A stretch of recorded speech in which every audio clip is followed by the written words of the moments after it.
Le peuple qui marche dans la nuit voit une grande lumière. Sur ceux qui habitent au pays des ténèbres, une lumière resplendit. Dans la nuit des querelles, des haines, des guerres, lumière.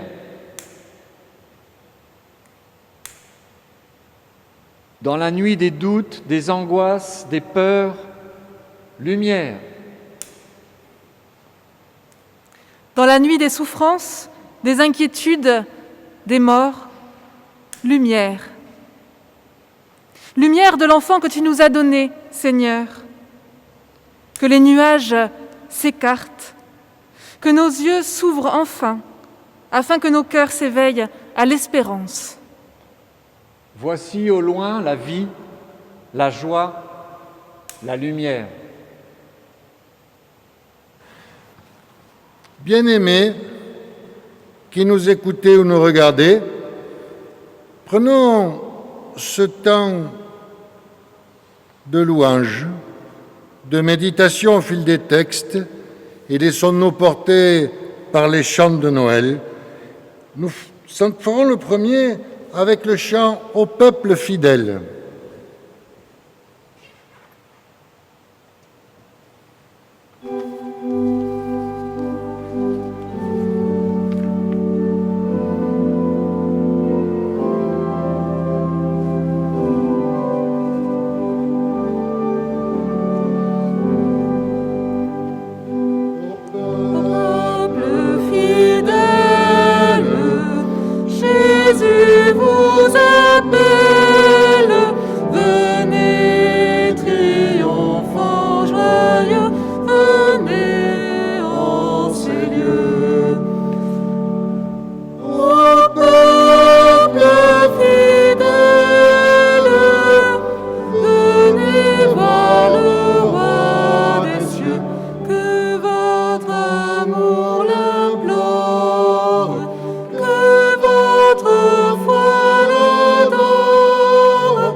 Le peuple qui marchait dans les ténèbres a vu une grande lumière. Sur ceux qui habitaient dans le pays de l'ombre, une lumière a resplendi. Tu as fait abonder leur allégresse, tu as fait grandir leur joie.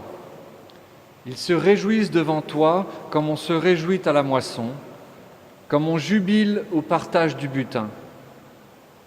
Car le joug qui pesait sur lui, le bâton à son épaule, le gourdin de son chef de corvée, Tu les as brisés comme au jour de Madian.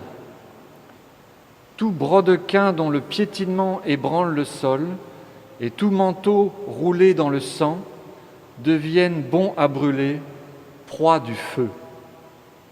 Car un enfant nous est né, un fils nous a été donné.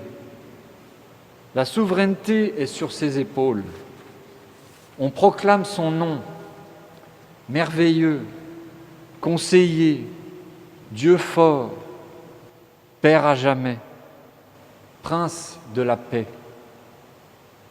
Il y aura une souveraineté étendue et une paix sans fin pour le trône de David et pour sa royauté, qu'il établira et affermira sur le droit et la justice, dès maintenant et pour toujours. L'ardeur du Seigneur de l'univers fera cela. Et nous chantons d'un arbre séculaire.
Nous lisons dans l'Évangile selon Luc, au chapitre 2, les versets 1 à 7. En ce temps-là parut un décret de César Auguste pour faire recenser le monde entier. Ce premier recensement eut lieu à l'époque où Quirinius était gouverneur de Syrie. Tous allaient se faire recenser, chacun dans sa propre ville. Joseph aussi monta de la ville de Nazareth en Galilée à la ville de David qui s'appelle Bethléem en Judée, parce qu'il était de la famille et de la descendance de David, pour se faire recenser avec Marie son épouse, qui était enceinte. Or, pendant qu'ils étaient là, le jour où Marie devait accoucher arriva. Elle accoucha de son fils premier-né, l'emmaillota et le déposa dans une mangeoire, parce qu'il n'y avait pas de place pour eux dans la salle d'hôtes. Il y avait dans le même pays des bergers qui vivaient aux champs et montaient la garde pendant la nuit auprès de leurs troupeaux.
Voilà une situation bien inédite qui suscite l'étonnement, le bouleversement. Je veux parler du texte biblique que nous avons entendu et qui nous raconte la naissance de ce fils, ce premier-né. La tradition chrétienne l'a reconnu comme l'incarnation de Dieu lui-même, comme si, à partir de ce moment précis, Dieu allait être présent d'une façon nouvelle dans le monde. Noël, c'est l'inédit de Dieu qui a inspiré bien des artistes comme Mozart, avec une merveilleuse mise en musique d'un événement qui en est réalisé, dépasse ce qu'il est possible d'en dire. Et il y a plus que cela. À Noël, l'inédit de Dieu, comme tu dis, croise l'inédit de l'homme. Car au moment où cette naissance arrive, il y a 2000 ans, les êtres humains sont justement en train de vivre, eux aussi, une situation inédite sur le plan politique, social, et ceci à l'échelle du monde entier. S'il ne s'agissait pas du monde entier, dans les limites du monde connu à l'époque, ça me rappelle presque une situation contemporaine. Oui, voici un des puissants de ce monde, un empereur, qui veut faire le compte de tous ceux qui se trouvent dans la zone qu'il gouverne. Des démarches de recensement en Israël. Cela s'est vu auparavant, sous le roi David d'ailleurs. À cette époque, et rien qu'à l'échelle d'un petit pays, Dieu n'avait pas vraiment approuvé. Comme s'il était étranger aux calculs et aux démonstrations de puissance dont les humains semblent tant éprouver le besoin. Ce ne sont pas tant les chiffres qui posent problème en fait, mais bien leur usage au service d'une entreprise de domination, quelle qu'elle soit. Que Dieu approuve ou désapprouve César Auguste, précisément dans cette démarche, au fond, nous n'en savons rien. Laissons à César ce qui est à César et à Dieu ce qui est à Dieu. Ce qui est sûr, c'est que le décret paraît et là, pour toutes celles et tous ceux qu'il gouverne et qu'il occupe, pas le choix. Tous vont donc se faire recenser, nous dit l'Évangile selon Luc. Tous, et Joseph aussi, avec sa famille. Voilà des gens qui, soudain, sont mis sur la route, obligés de rejoindre leur ville d'origine dans un voyage qui ne peut pas être différé. Voilà des populations déplacées, par famille entière, des jeunes, des vieux, des enfants, des femmes enceintes, et tous se pressent sur les mêmes chemins, et tous s'entassent dans des hôtels pris d'assaut au même moment. C'est ce qui s'est vu cette année, au moment du premier confinement. Je me souviens, c'était en mars, les nouvelles étaient alarmantes, chez nous bien sûr, mais aussi à travers le monde, et particulièrement dans les pays pauvres. Partout, des millions de personnes ont pris la route pour rejoindre leur contrée d'origine. Si plusieurs d'entre nous ont pu le faire en train ou en avion, d'autres ont dû marcher, parfois sur des centaines de kilomètres. Pour tous, il s'agissait de trouver un abri, un refuge au temps de la détresse, un endroit où l'on aurait du pain et un toit assuré.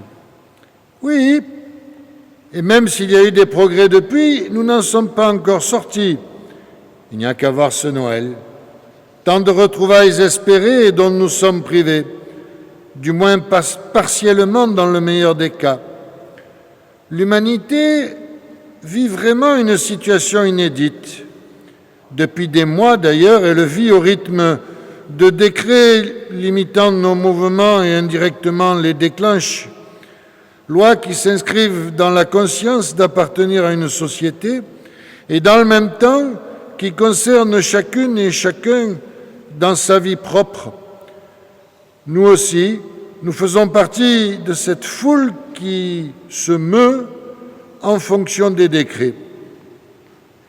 Comme en leur temps, Joseph et Marie enceinte.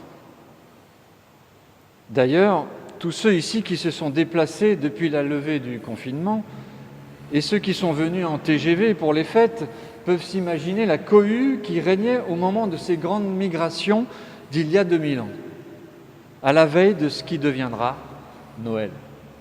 Et c'est là que le jour où Marie devait accoucher arrive, dans ces temps troublés, loin de chez elle, dans des conditions de grande précarité, mais quand même à Bethléem, ce qui en hébreu veut dire la maison du pain, cette maison des ancêtres, celle à laquelle on se rattache même quand on revient de loin, celle à laquelle on appartient, celle où l'on peut être sûr, quelque part, d'avoir toujours un toit et du pain. C'est là que le jour où Marie devait accoucher arrive. Quelle ironie cette naissance nouvelle au moment d'un recensement mondial qui n'entendait rien laisser au hasard. Aucun calcul ne l'avait prévu, cet enfant, au point où le seul endroit qui puisse l'accueillir, c'est une mangeoire où se nourrissent les animaux. Luc ne nous parle pourtant ni d'un âne ni d'un bœuf dans les parages. Il nous parle de bergers qui dans la nuit veillent leurs troupeaux, comme Marie qui dans la nuit veille sur celui qui lui est confié en l'emmaillotant. Écoute, voilà l'inédit de Dieu en train de rejoindre l'inédit des humains.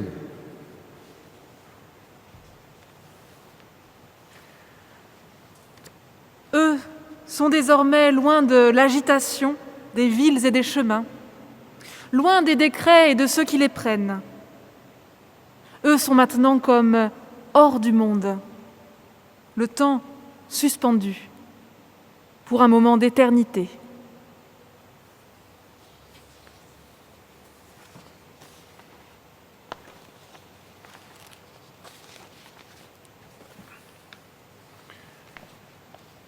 Lecture de l'Évangile de Luc au chapitre 2, les versets 8 à 14. Un ange du Seigneur se présenta devant eux. La gloire du Seigneur les enveloppa de lumière et ils furent saisis d'une grande crainte. L'ange leur dit : « Soyez sans crainte, car voici, je viens vous annoncer une bonne nouvelle qui sera une grande joie pour tout le peuple. Il vous est né aujourd'hui, dans la ville de David, un Sauveur qui est le Christ Seigneur. Et voici le signe qui vous est donné. Vous trouverez un nouveau-né emmailloté et couché dans une mangeoire. » Tout à coup, il y eut avec l'ange l'armée céleste en masse qui chantait les louanges de Dieu en disant : « Gloire à Dieu au plus haut des cieux, et sur la terre, paix pour ses bien-aimés. »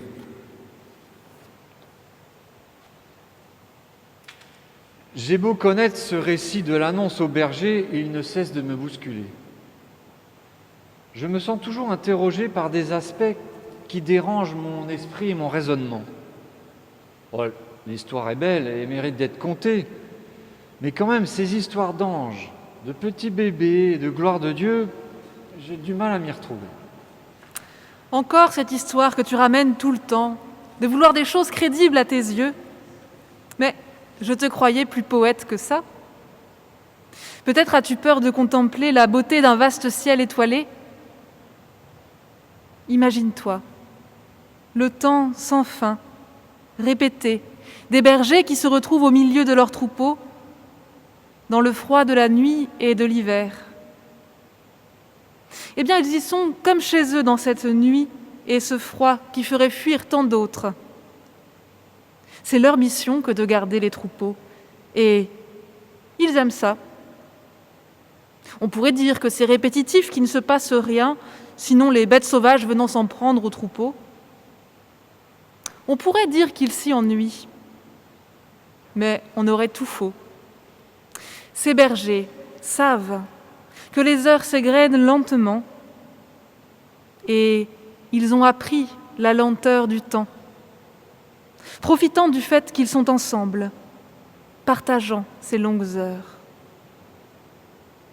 Ils connaissent leurs troupeaux, savent entendre la variété des sonnailles, goûter au silence. Ils prennent le temps de contempler l'immensité du ciel qui vient éclairer les ombres de la campagne et qui les entoure. Un ciel qui fourmille et qui vit et qui bouge.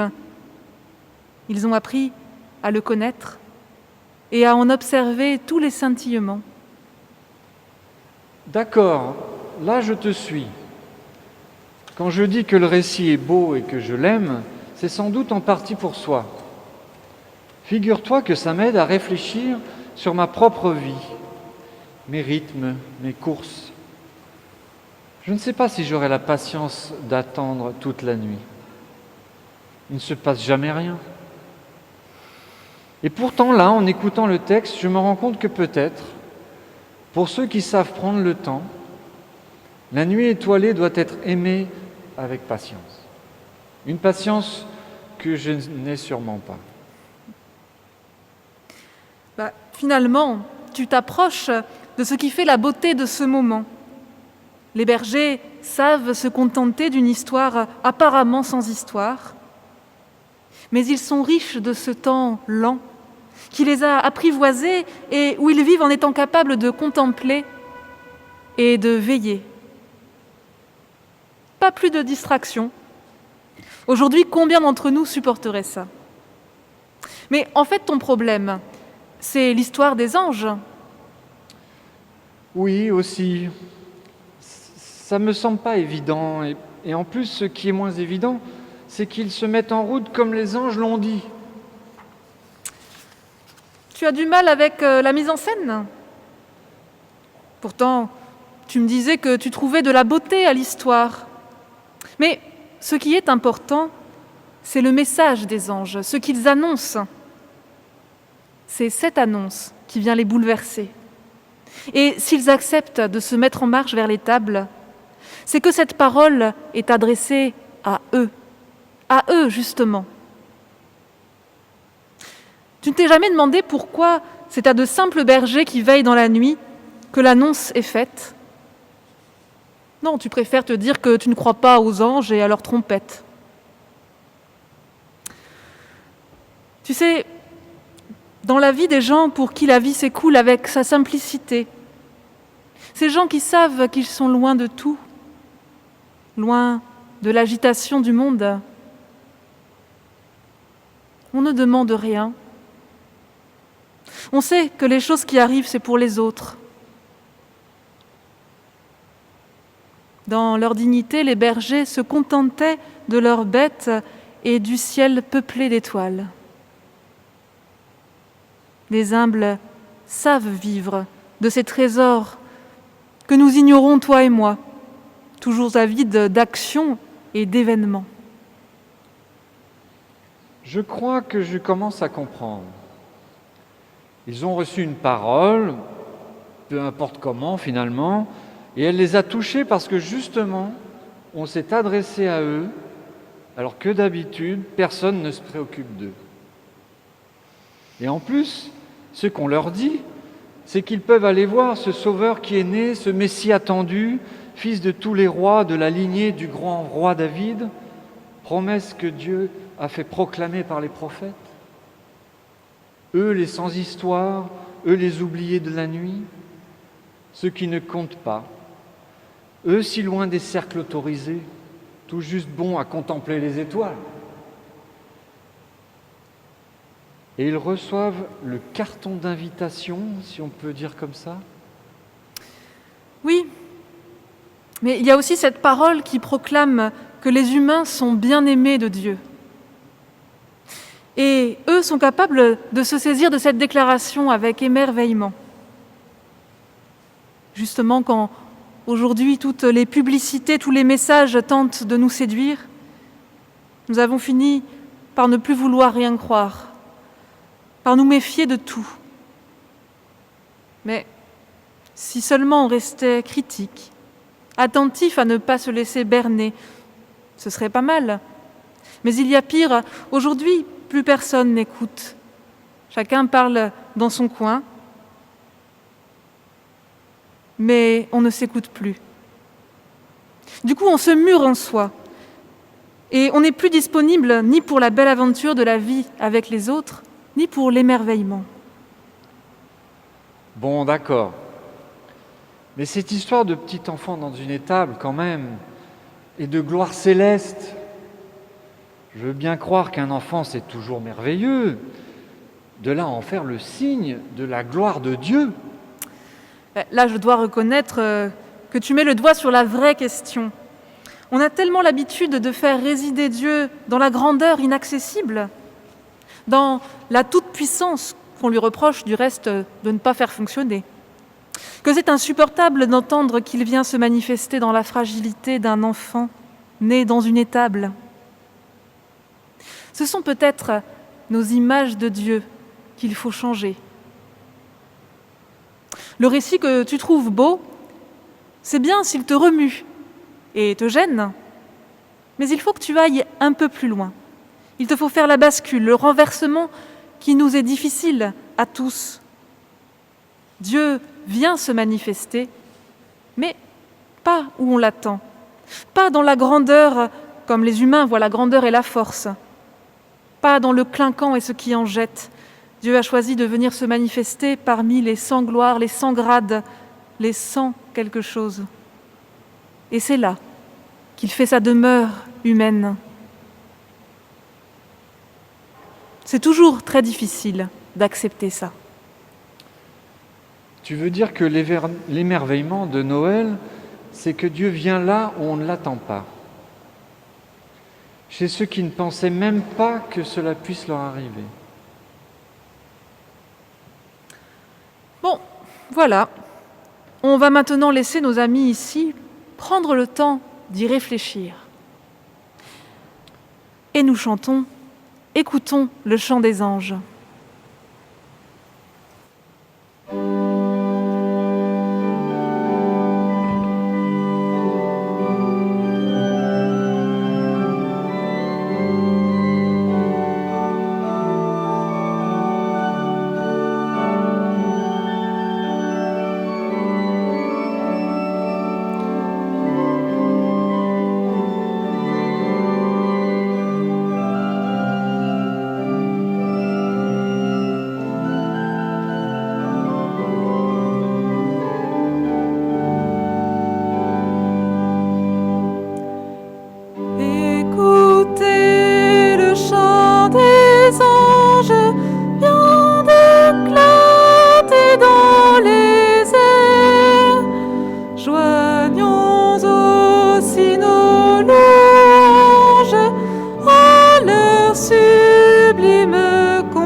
poursuivons la lecture dans Luc 2, les versets 15 à 20. Et quand les anges les eurent quittés pour le ciel, les bergers se dirent entre eux, « Allons donc jusqu'à Bethléem et voyons ce qui est arrivé, ce que le Seigneur nous a fait connaître. » Ils y allèrent en hâte et trouvèrent Marie, Joseph et le nouveau-né couché dans la mangeoire. Après avoir vu, ils firent connaître ce qui leur avait été dit au sujet de cet enfant. Et tous ceux qui les entendirent furent étonnés de ce que leur disaient les bergers.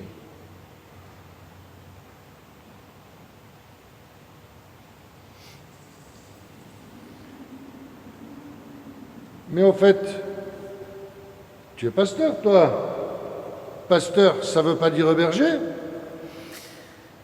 Oui, c'est vrai, je suis berger, moi aussi. Et si des anges ou des messagers de Dieu venaient te dire qu'un sauveur est né, qu'un surhomme qui va sauver toute la nation est né, tu les croirais? Tu irais voir?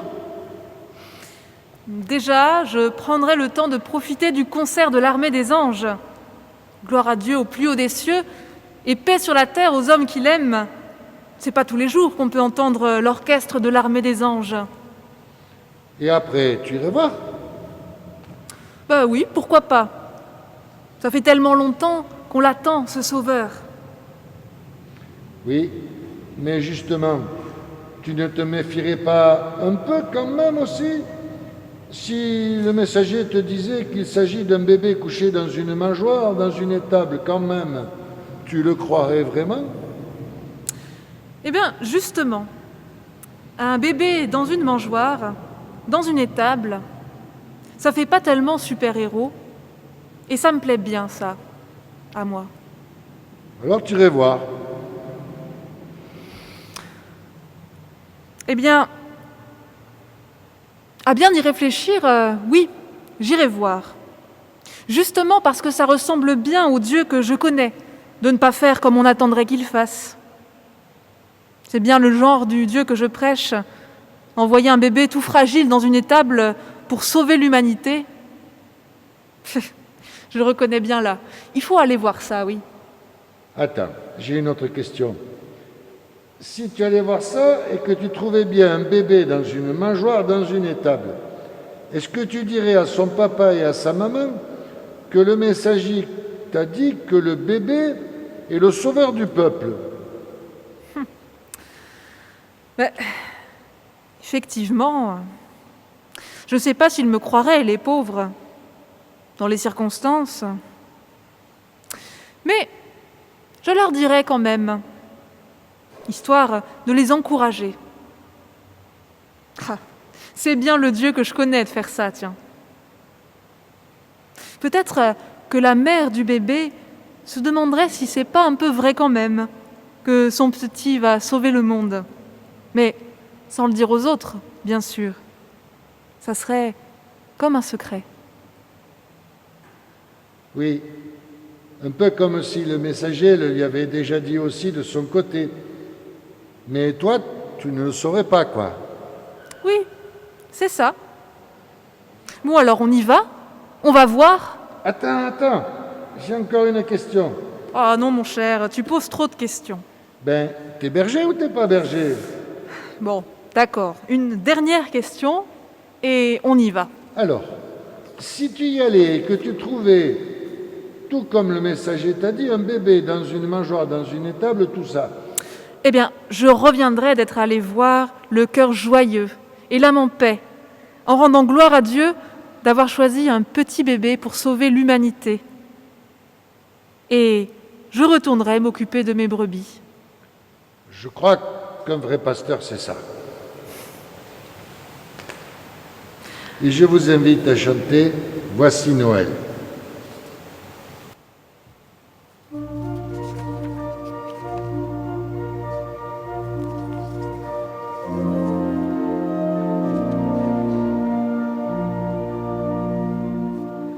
Voici Noël, ô douce nuit, l'étoile est là qui nous conduit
Nous prions. Seigneur, nous te prions pour ceux qui te cherchent dans la puissance. Conduis-les vers l'enfant qui vient de naître et vers ceux qui sont sans rien. Seigneur, nous te prions pour tous ceux qui sont en chemin. Fortifie-les au long de leur route et montre-leur l'amour qui est le tien. Fais de nous des bergers qui prennent soin de tes brebis. Seigneur, nous ne savons pas toujours comment te prier, mais comme Jésus-Christ l'a enseigné à ses disciples, nous te disons, Notre Père, qui es aux cieux, que ton règne vienne, soit sanctifié, que ton règne vienne, que ta volonté soit faite sur la terre comme au ciel. Donne-nous aujourd'hui notre pain de ce jour. Pardonne-nous nos offenses, comme nous pardonnons aussi à ceux qui nous ont offensés. Et ne nous laisse pas entrer en tentation, mais délivre-nous du mal. Car c'est à toi qu'appartiennent le règne, la puissance et la gloire, pour les siècles des siècles. Amen.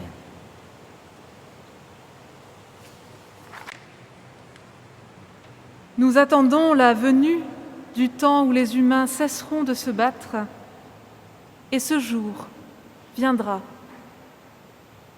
Comme un rameau sur un tronc en apparence desséché, fragile, mais plus beau encore que tous nos rêves meurtris, il fleurira. Ce jour-là, les grands qui écrasent les petits sauront que les puissants n'ont pas toujours raison. Nous verrons, à nos yeux ébahis, la paix naître de la justice. La terre deviendra vivable. Les peurs et les mépris auront disparu. Le loup et l'agneau, le tigre et le chevreau, le lion et le veau, l'ours et la vache se rencontreront sans se craindre ni se dévorer. La vipère ne sera plus menace pour le petit enfant. Ce jour-là, quand le rameau fleurira, on n'apprendra plus à faire la guerre. On ne spoliera plus les doux. Ceux qui pleurent seront consolés. Ceux qui espèrent sauront qu'ils ont été entendus. Ce jour-là, comme la belle nuit étoilée de Noël, effacera tous les nuages qui encombrent nos pensées.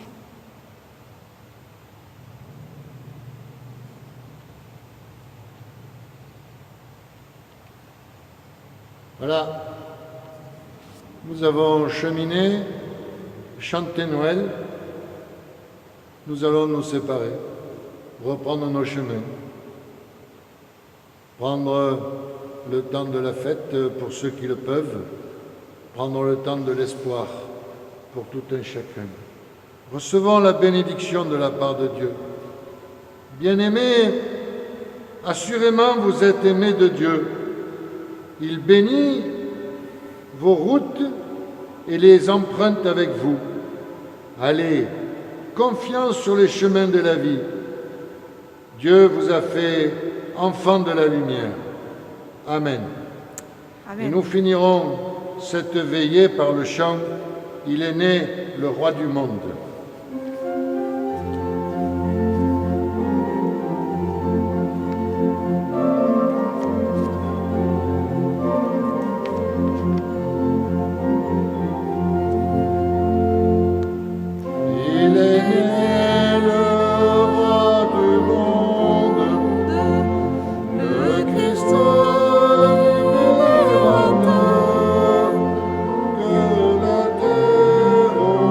Ciel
Noël à toutes et à tous.